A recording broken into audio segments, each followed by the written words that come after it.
नमस्कार, स्वागत है आप सभी का डीडी न्यूज के इस खास बुलेटिन एक्सप्रेस 100 में, जहां हम आपके लेकर आते हैं राजनीति, मनोरंजन, देश, दुनिया, खेल और व्यापार जगत की तमाम बड़ी खबरों को फटाफट अंदाज में। मैं हूं असीम मिश्रा। तो देखते हैं खबरें अब तेज रफ्तार से। चुनाव आयोग आज 11:30 बजे कर्नाटक चुनाव के लिए तारीखों की घोषणा करेगा। कर्नाटक में 224 सीटें हैं। पिछले चुनाव में भाजपा 104, कांग्रेस को 80 और जेडीएस को 37 सीटें मिली। आज नई दिल्ली में शंघाई सहयोग संगठन के राष्ट्रीय सुरक्षा सलाहकारों और प्रमुख सुरक्षा अधिकारियों की बैठक हो रही है। चीन और पाकिस्तान वर्चुअल तरीके से सुरक्षा सलाहकार बैठक में हिस्सा लेंगे।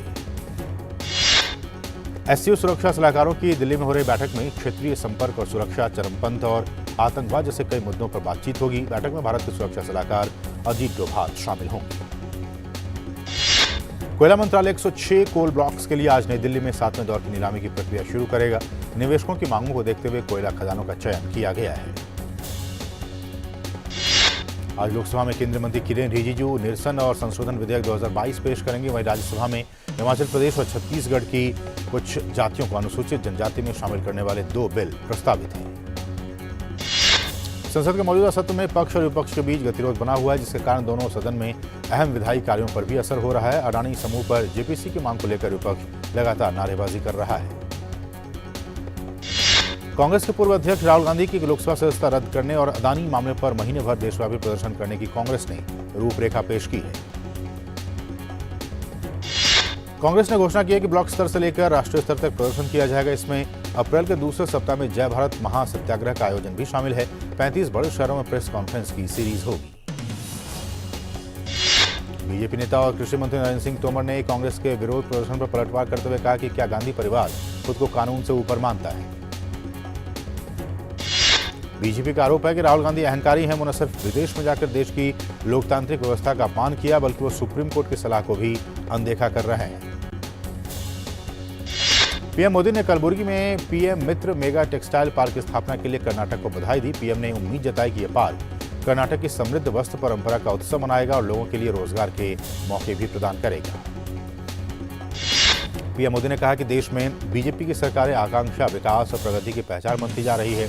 दिल्ली में बीजेपी हेडक्वार्टर में नवनिर्मित आवासीय परिसर और सभागार का उद्घाटन करते हुए उन्होंने कहा कि भाजपा अकेली पैन इंडिया राजनीतिक पार्टी है। पीएम ने कहा कि बीजेपी की तुलना विश्व की उन ऐतिहासिक पार्टियों से की जाती है जिन्होंने अपने शासनकाल के दौरान अपने देश का भाग्य बदल दिया था। पीएम ने कहा कि भ्रष्टाचार के खिलाफ लड़ाई जारी रहेगी, लेकिन कुछ राजनीतिक दलों ने मिलकर भ्रष्टाचार को बचाने का अभियान छेड़ रखा है। माफिया से नेता बने अतीक अहमद को अहमदाबाद की साबरमती जेल ले जाया जा रहा है। प्रयागराज की अदालत ने कल उमेश पाल अपहरण मामले में अतीक अहमद और 2 अन्य को उम्र कैद की सजा सुनाई। एनसीपी नेता मोहम्मद फैजल की याचिका पर सुप्रीम कोर्ट में सुनवाई आज भी होगी। सुप्रीम कोर्ट ने मोहम्मद फैजल से मंगलवार को सवाल किया कि आपने हाई कोर्ट में याचिका क्यों नहीं दाखिल की, कौन से मौलिक अधिकार का उल्लंघन हुआ है। दिल्ली के बहुचर्चित छावला रेप और मर्डर केस में दिल्ली पुलिस की ओर से दायर की गई पुनर्विचार याचिका सुप्रीम कोर्ट ने खारिज कर दी है। 2012 को हुई इस घटना में पिछले साल अदालत ने 3 लोगों को रिहा कर दिया था। सभी पशुओं की देखभाल को अहम बताते हुए बॉम्बे हाईकोर्ट ने मुंबई आवासीय सोसाइटी के सदस्यों को आवारा पशुओं की देखभाल करने वाले लोगों के खिलाफ किसी भी तरह की दंडात्मक कार्रवाई नहीं करने का निर्देश दिया है। गृहमंत्री अमित शाह ने कहा कि उनका मंत्रालय साइबर सुरक्षा के बारे में जागरूकता लाने के लिए सभी प्रयास कर रहा है। भारतीय साइबर अपराध समन्वय केंद्र के साइबर सुरक्षा बुनियादी ढांचे और संचालन की समीक्षा के दौरान उन्होंने ये बातें कही। गृहमंत्री ने कहा कि देश के 99.99% थाने अपराध और आपराधिक ट्रैकिंग तंत्र के साथ जुड़ चुके हैं। उन्होंने नफीस ऐप का भी जिक्र किया, जिसमें 1 करोड़ से अधिक फिंगरप्रिंट का डेटा है। शिक्षा मंत्रालय ने अपने मुख्य कार्यक्रम प्रधानमंत्री स्कूल फॉर राइजिंग इंडिया यानी पीएम श्री के लिए देश भर के लगभग 9000 विद्यालयों की सूची जारी की है। शिक्षा मंत्रालय के मुताबिक पीएम श्री के लिए संस्थानों का चयन केंद्रीय विद्यालय और नवोदय विद्यालय सहित लगभग 2,50,000 सरकारी विद्यालयों से किया गया है।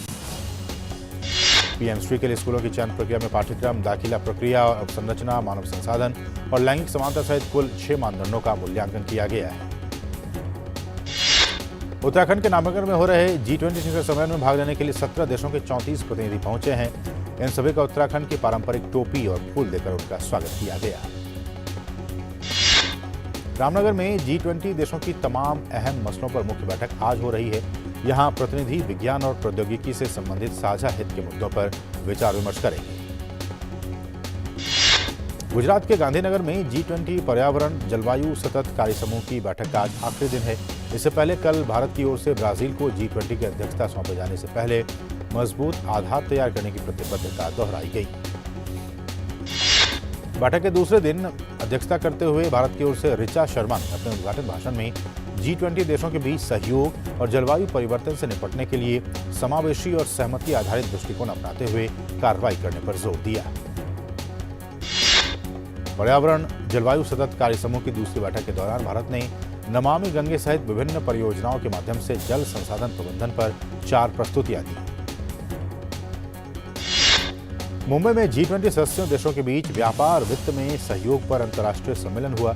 वाणिज्य और उद्योग मंत्रालय ने व्यापार और निवेश कार्य समूह की G20 की पहली बैठक से अलग इसका आयोजन किया। मुंबई में G20 सदस्य देशों के प्रतिनिधि समेत उद्योग और शिक्षा क्षेत्र के विशेषज्ञ रचनात्मक बातचीत और विचारों के आदान प्रदान में शामिल हुए। 2 पैनल परिचर्चाओं के दौरान प्रतिनिधियों ने वैश्विक व्यापार और निवेश बढ़ाने के उपायों पर विचार विमर्श किया। और यहाँ रुकें एक और छोटे से ब्रेक के लिए। आप देखते रहिए DD न्यूज। शुरू करो, डालो बुनियाद, घर महल नजर आएगा। वंडर लाइए, वंडर अपनाइए, फर्क नजर आएगा। वंडर सीमेंट, फर्क नजर आएगा। जन औषधि केंद्रों पर मिलने वाली दवाओं की कीमत बाजार में जो दवाएं मिलती हैं उसी क्वालिटी की, लेकिन जन औषधि केंद्र में 50% से 90% तक उसकी कीमत कम होती है। भारतीय जन औषधि परियोजना के अंतर्गत अब तक देश भर में हजारों जन औषधि केंद्र खोले जा चुके हैं, जहां पर 1759 से अधिक दवाइयां और 280 सर्जिकल उपकरण बहुत ही कम कीमतों पर उपलब्ध हैं। अधिक जानकारी के लिए जन औषधि सुगम मोबाइल ऐप को डाउनलोड करें या टोल फ्री नंबर पर कॉल करें। सस्ती एवं उत्तम दवाएं जन औषधि केंद्र से लाएं। और ब्रेक के बाद आपका फिर से स्वागत है। कुछ अहम खबरें, बाकी खबरें फटाफट अंदाज में। मुंबई में अपने संबोधन में वाणिज्य सचिव सुनील बरथवाल ने व्यापार वित्त को प्रभावित करने वाले मुद्दों और इसके समाधान पर विचार विमर्श करने के महत्व पर प्रकाश डाला।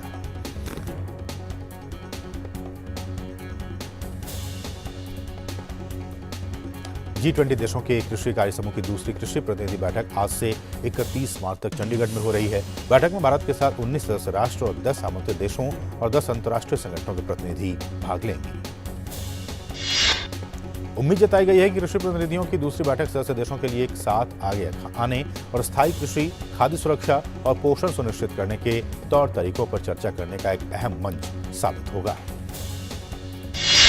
मुख्य निर्वाचन आयुक्त राजीव कुमार ने कहा कि असम में परिसीमन प्रक्रिया के दौरान राजनीतिक दलों और नागरिक समाज संगठनों से मिले सभी सुझावों पर विचार किया जाएगा।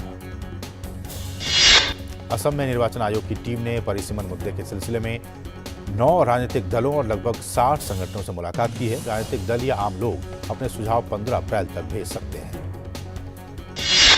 निर्वाचन आयोग जन सुनवाई के लिए असम का फिर दौरा करेगा। मुख्य निर्वाचन आयुक्त राजीव कुमार ने कहा कि मौजूदा परिसीमन प्रक्रिया के दौरान लोकसभा और राज्यसभा की सीटें बढ़ाई या घटाई नहीं जाएंगी। यूपी निकाय चुनाव में आरक्षण का मसौदा आज कैबिनेट के सामने रखा जाएगा। नई व्यवस्था के आधार पर सीटों का आरक्षण तय कर चुनाव कराए जाएंगे। दिल्ली में एमसीडी की विशेष बैठक आज बुलाई गई है। नियमों के तहत 31 मार्च तक बजट पारित होना जरूरी है। एमसीडी ने दिल्ली सरकार को पत्र लिखकर मार्च अंत से पहले बजट को मंजूरी देने के लिए विशेष सत्र बुलाने की अनुमति मांगी थी। ओडिशा में INS चिल्का से अग्निवीरों का पहला बैच भारतीय नौसेना में शामिल होने के लिए तैयार है। इनमें 273 महिलाएं शामिल हैं। इन सभी को INS चिल्का में 16 हफ्ते तक कड़ी ट्रेनिंग दी गई। केदारनाथ और बद्रीनाथ धाम में पहली बार VIP दर्शन के लिए 300 रुपये शुल्क देना होगा। ये फैसला उत्तराखंड सरकार की उच्च स्तरीय कमेटी ने लिया है। तेलंगाना में पुलिस ने जेबकतरों के एक बड़े गैंग का भंडाफोड़ करते हुए कई जेबकतरों को गिरफ्तार किया है। उनके पास 18 लाख रुपए से अधिक मूल्य के सोने के आभूषण जब्त किए गए हैं। राजस्थान में एक बार फिर मौसम बिगड़ सकता है। मौसम विभाग के मुताबिक अगले 2 से 3 दिनों तक बीकानेर, अजमेर, कोटा, जयपुर, भरतपुर और बीकानेर में तेज आंधी के साथ बारिश हो सकती है और कहीं कहीं ओले भी गिर सकते हैं। मौसम विभाग के मुताबिक कल पश्चिमी विक्षोभ का असर कुछ ज्यादा रहेगा, लिहाजा दिल्ली एनसीआर में भी कल से फिर मौसम सुहावना हो सकता है।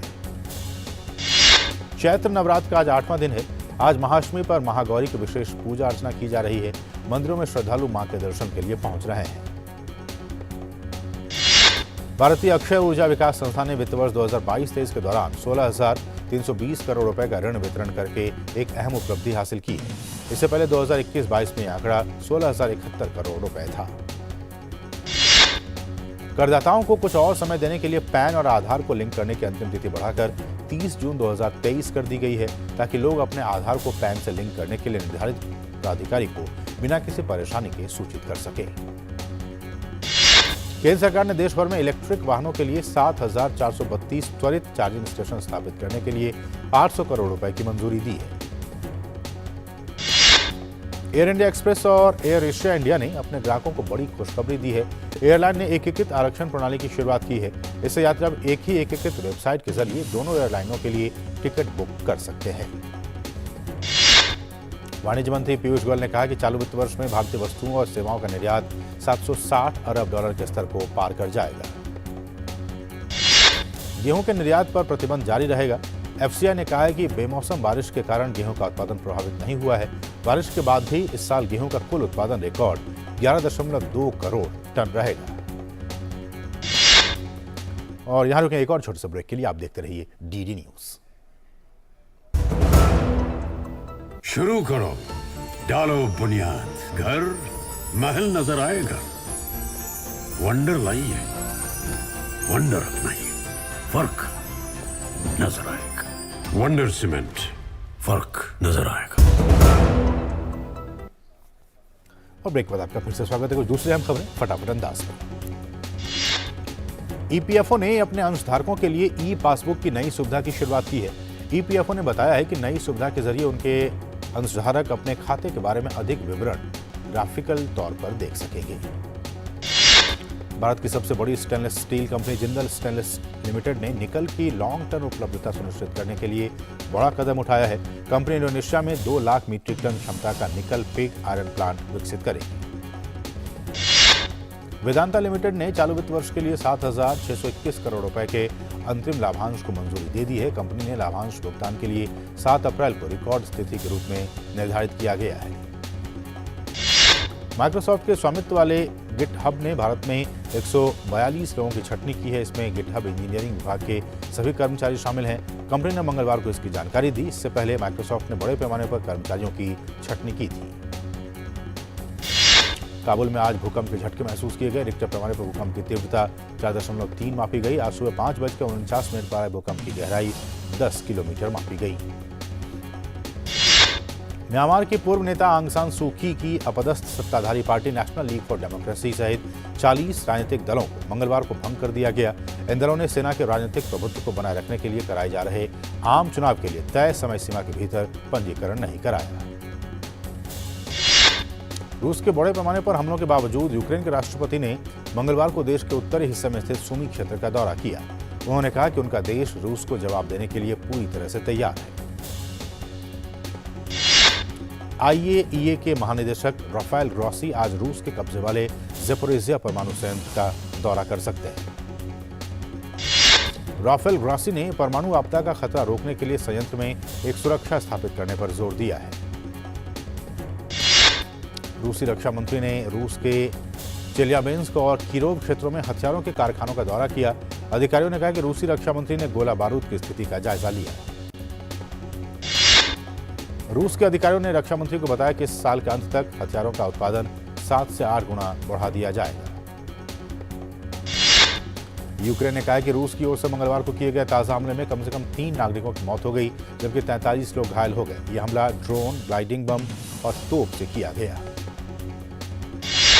यूक्रेन के डोनेट्स्क पुलिस ने पूर्वी शहर में तबाही का वीडियो जारी किया, जिसमें मकानों और घरों को जलते हुए दिखाया गया है। अमेरिकी राष्ट्रपति जो बाइडेन ने रूस और बेलारूस द्वारा सामरिक परमाणु हथियारों के समझौते पर चिंता जाहिर की है। अमेरिकी राष्ट्रपति जो बाइडेन ने नैशविले में एक स्कूल में गोलीबारी की घटना पर दुख व्यक्त किया है। बाइडेन ने कहा कि वे जल्द पीड़ितों के परिवारों से मिलने की योजना बना रहे हैं। एल सल्वाडोर में सैकड़ों की संख्या में लोगों ने विरोध प्रदर्शन किया। प्रदर्शनकारियों ने गलत तरीके से जेल में भेजे गए लोगों को रिहा करने की मांग की। उत्तरी मैक्सिको में अमेरिकी सीमा के पास एक अप्रवासी केंद्र में आग लगने से 40 प्रवासियों की मौत हो गई और 30 लोग घायल हो गए। फ्रांस में पेंशन सुधारों के विरोध में एक बार फिर पूरे देश में प्रदर्शन तेज हो गया। प्रदर्शनकारियों के तोड़फोड़, चोट पहुंचाने और जान लेने के इरादे की आशंका जताते हुए सरकार ने पुलिस सुरक्षा व्यवस्था को चाक चौबंद कर दिया है। इस बीच विरोध प्रदर्शनों का सामना कर रहे फ्रांस के राष्ट्रपति ने अपने फैसले पर कायम रहने की बात दोहराई। हिंसा की निंदा करते हुए मैक्रों ने कहा कि सरकार हिंसा के सामने नहीं झुकेगी। इक्वाडोर के एंडीज क्षेत्र में भारी बारिश के बाद हुए भूस्खलन से कम 7 लोगों की मौत हो गई है।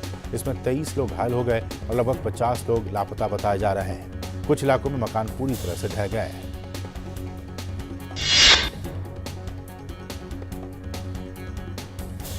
बढ़ेंगे दूसरी अहम खबरों की तरफ, लेकिन उससे पहले रुकेंगे एक और छोटे से ब्रेक के लिए। आप देखते रहिए डीडी न्यूज।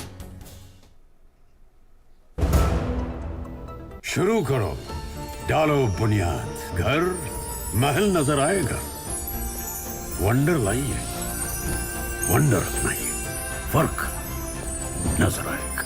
वंडर सीमेंट, फर्क नजर आएगा।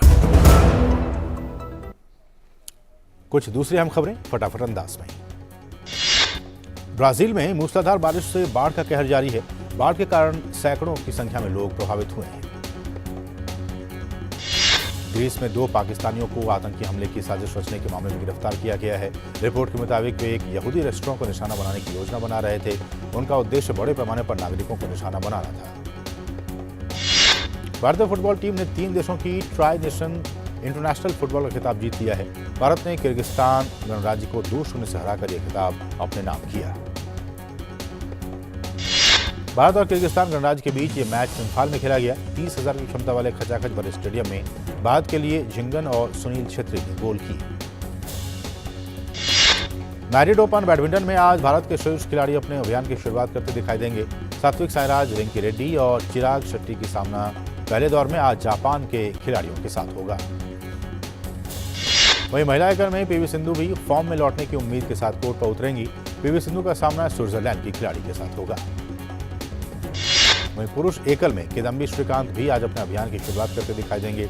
5वीं वरीयता प्राप्त श्रीकांत का सामना पहले दौर में थाईलैंड के खिलाड़ी के साथ होगा। 2 बार के ओलंपिक पदक विजेता पीवी सिंधु 6 साल में पहली बार शीर्ष टॉप 10 खिलाड़ियों से बाहर हो गई हैं। विश्व बैडमिंटन महासंघ द्वारा जारी ताजा रैंकिंग में सिंधु 2 स्थान के नुकसान के साथ 11वें स्थान पर खिसक गई है। और इस वक्त केंद्रीय मंत्री अश्विनी वैष्णव एक बहुत ही महत्वपूर्ण प्रेस कॉन्फ्रेंस को संबोधित कर रहे हैं। आइए सीधे चलते हैं। उन्होंने ओबीसी समाज का जो अपमान किया, उस अपमान को अगर एक कोर्ट ने कॉग्निजेंस लेके एक फैसला किया, तो आज मिस्टर राहुल गांधी कहते हैं कि वो कोर्ट ही गलत है। मिस्टर राहुल गांधी का ये विचार है कि इस देश पे राज करना उनका अधिकार है, उनका जन्मसिद्ध अधिकार है, ऐसा उनका सोचना है। वो एंटाइटलमेंट की राजनीति करते हैं। उनको लगता है कि एक परिवार में पैदा हो गए तो देश पे राज करना उनका जन्मसिद्ध अधिकार बन जाता है। उनको लगता है कि कॉन्स्टिट्यूशन, कोर्ट, पार्लियामेंट, ये सब क्या व्यवस्था है, वो सब इन सब से अपने आप को ऊपर मानते हैं। इस ऊपर मानने के कारण अपने आप को मिस्टर राहुल गांधी सोचते हैं कि वो कॉन्स्टिट्यूशन से भी ऊपर है।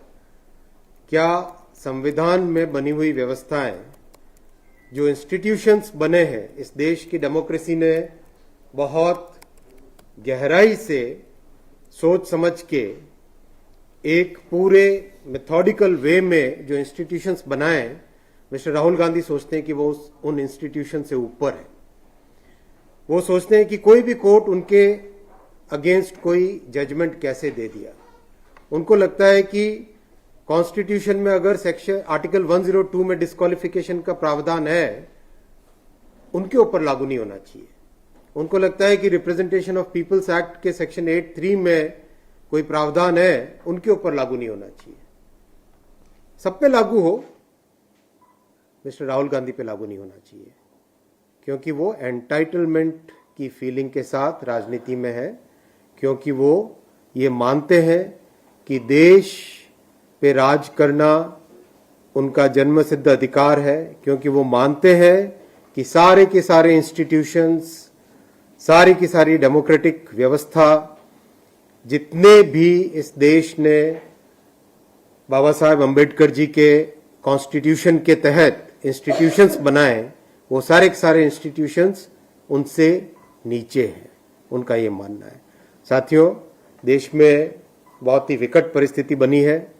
सारे के सारे भ्रष्टाचारी आज एक साथ एकजुट हो गए, एक मंच पे आ गए और उनका केवल और केवल एक ही ऑब्जेक्टिव है कि इस देश में जो स्वच्छ सरकार है, इस देश में जो एक नया जोश है, इस देश में जो नया मिजाज है, उसको किस तरह से डिरेल करे, किस तरह से फिनिश करे, किस तरह से डिस्टर्ब करे।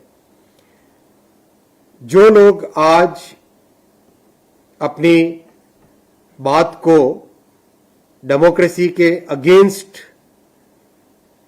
प्रूव करना चाहते हैं, जो लोग आज करप्शन के आरोप लगा रहे हैं, उनको याद करना चाहिए किस तरह से यूपीए की सरकार में करप्शन का, भ्रष्टाचार का, इंस्टीट्यूशंस को कमजोर करने का बड़ा षड्यंत्र रचा गया था, इस देश को लूटा गया था। जो इंस्टीट्यूशंस की बात करते हैं वो बताएं कि जब देश के प्रधानमंत्री विदेश का दौरा कर रहे थे, उस दौरान एक ऑर्डिनेंस को ओपन प्रेस कॉन्फ्रेंस में फाड़ने से क्या इंस्टीट्यूशंस बनते हैं? ये बहुत एकदम क्लियरली प्रूव करता है कि मिस्टर राहुल गांधी अपने आप को सारे इंस्टीट्यूशन से ऊपर समझते हैं। जो इंस्टीट्यूशंस की बात कर रहे थे वो ये बताएं कि जब संविधान के अनुसार सरकार को चलाने का, गवर्नेंस का एक मॉडल बना हुआ है, एक व्यवस्था बनी हुई है, तब क्या एक पैरेलल पीएमओ बनाना एनएसी के नाम पे, क्या वो इंस्टीट्यूशंस को प्रोटेक्शन की बात थी? तो साथियों, मैं आपके सामने ये रखना चाहता हूं कि मिस्टर राहुल गांधी अपने अहंकार के कारण डिस्क्वालीफाई हुए हैं। मिस्टर राहुल गांधी ओबीसी समाज को जो अपमानित किया उन्होंने, उसको कोर्ट ने कॉग्निजेंस लेके जो फैसला किया, मिस्टर राहुल गांधी सोचते हैं कि वो इन सब कोर्ट से, संविधान से, पार्लियामेंट से, इन सब से ऊपर है। धन्यवाद।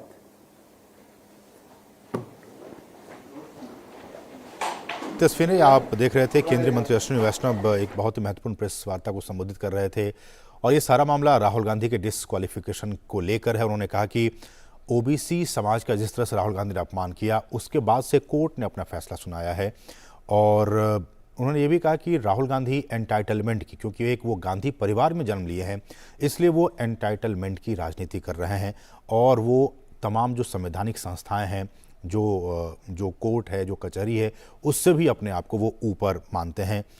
और उन्होंने ये भी कहा कि देश पर राज करना वो अपने आप का जन्मसिद्ध अधिकार मानते हैं। तो ये कुछ अहम बातें केंद्रीय मंत्री अश्विनी वैष्णव की तरफ से प्रेस कॉन्फ्रेंस के जरिए। बढ़ेंगे आगे और हम बात कर रहे हैं एक्सप्रेस 100 की, बढ़ेंगे दूसरी अहम खबरों की तरफ।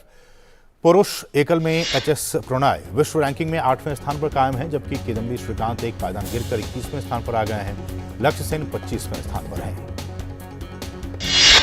Swiss open champion Satwik Sairaj, रंकी Reddy और चिराग शेट्टी की पुरुष युगल जोड़ी ने रैंकिंग में अपना स्थान मजबूत कर लिया है। वो 6ठे स्थान पर बने हुए हैं। स्टार फुटबॉल खिलाड़ी मेसी ने अंतर्राष्ट्रीय फुटबॉल में 100 गोल पूरे कर लिए हैं। वो ऐसा करने वाले विश्व के तीसरे खिलाड़ी बन गए हैं। मेसी ने क्यूरासाओ के खिलाफ फ्रेंडली मैच में हैट्रिक लगाई। मेसी के शानदार खेल की बदौलत अर्जेंटीना ने क्यूरासाओ को 7-0 से हराया। अर्जेंटीना ने पहले हाफ में 5 और दूसरे हाफ में 2 गोल दागे। 2024 यूरो कप के लिए चल रहे क्वालिफाइंग मुकाबलों में स्पेन को आश्चर्यजनक रूप से हार का सामना करना पड़ा। स्कॉटलैंड ने स्पेन को चौंकाते हुए 2-0 से जीत हासिल की। स्कॉटलैंड के लिए मैक्टोमिन ने दोनों गोल की। यूरो क्वालिफायर में क्रोएशिया ने तुर्की को 2-0 से हरा दिया। मैच में आक्रामक शुरुआत करने वाली क्रोएशिया की तरफ से दोनों गोल पहले हाफ में मातेओ कोवासिस ने किए। ग्रुप डी के ही एक अन्य मुकाबले में युवा खिलाड़ियों के साथ खेल रही वेल्स ने लाटविया को 1-0 से हराने में सफलता पाई। वेल्स के लिए पहले हाफ के 41वें मिनट में मूड ने एकमात्र गोल किया।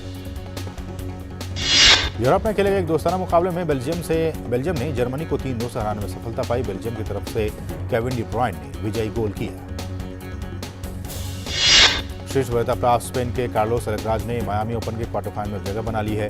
कार्लोस ने अंतिम 16 के मैच में अमेरिकी के टॉमी पॉल को सीधे सेट्स में 6-4, 6-4 से शिकस्त दी।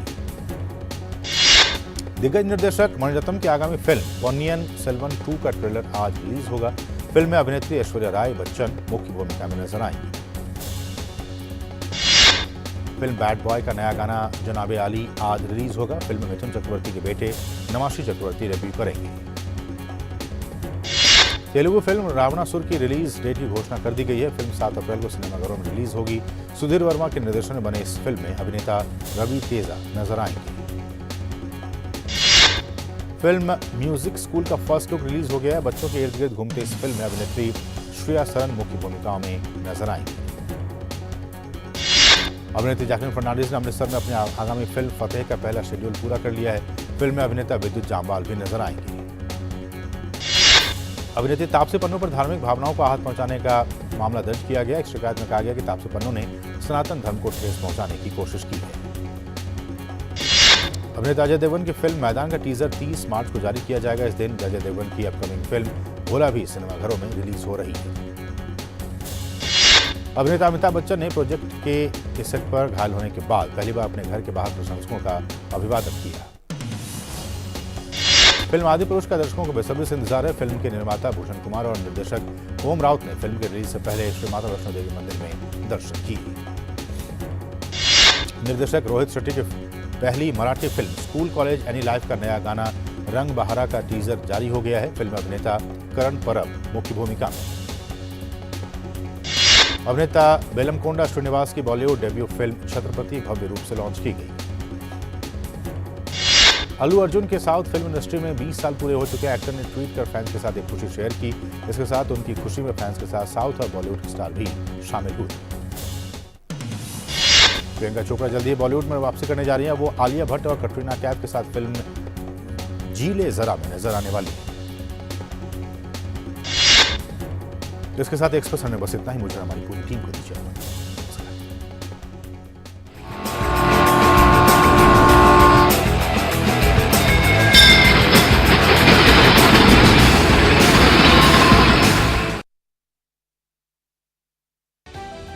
समाज की बेड़ियां तोड़कर